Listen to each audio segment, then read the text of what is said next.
Indian Railways is rapidly advancing the electrification of its broad gauge network, with approximately 97% of the total network now electrified, Union Minister Ashwini Vaishnav reported in the Lok Sabha.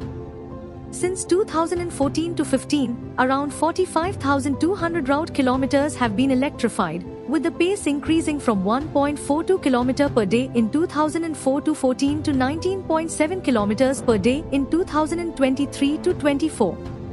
Electric traction is more environmentally friendly and about 70% more economical than diesel traction.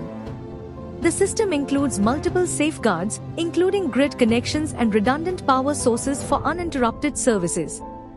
The electrification efforts align with Indian Railways' goal to become a global leader in green railways by eliminating carbon emissions, with the Northeast Frontier Railway aiming for 100% electrification.